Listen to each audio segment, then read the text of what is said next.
Na aliyekuwa naibu wa rais na ambaye pia ni kiongozi wa chama cha Democracy for Citizens, Rigathi Gachagua, amehimiza eneo la Mlima Kenya kupinga juhudi zozote za kisiasa za kuligawanya kuelekea uchaguzi mkuu wa mwaka ujao. Kiongozi huyo wa DCP aliendeleza ukosoaji wake dhidi ya viongozi wa Kaskazini Mashariki, akiwashutumu kwa kujitajirisha kwa gharama ya wapiga kura ambao wanateseka kutokana na ukame.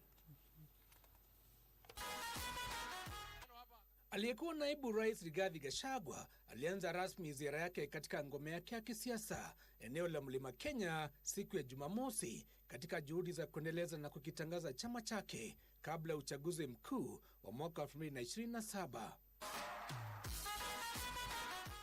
Haya yanajiri siku chache baada ya Rais William Ruto na mrengo wake wa Kenya Kwanza kukita kambi katika eneo la Mlima Kenya kuzindua mpango wa Nyota.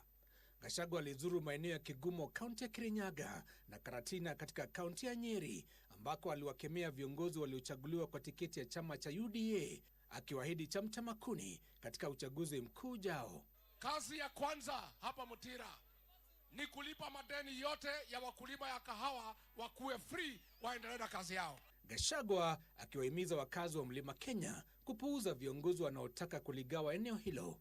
Wakati huo huo, Gachagua alisema kuwa ataendelea kuwatetea wapiga kura wa eneo la kaskazini mwa Kenya. Mimi nimetetea watu ya Mandera na watu ya Wajia na watu ya Garissa, watu ya Marsabit na Isiolo.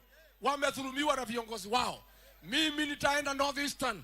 Vijana ya Gen Z wamenialika niwasaidie katika ukombozi wa Northeastern Province. Tika wana siasa huu mwaka tuchungu. Seneta wa kaunti ya Tana River, Danson Mongatana, naye akiyakashifu matamshi ya kiongozi huyo kuhusu jamii zilizoko eneo la kaunti ya Lamu. Ati wachukue viti vyote bila kuachia wenyeji. Si hiyo ni uchochezi jameni? Si ni uchochezi?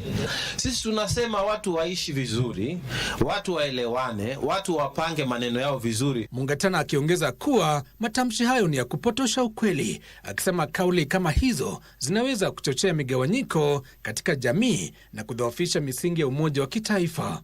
Giverson Maina, Dira ya Magwiji.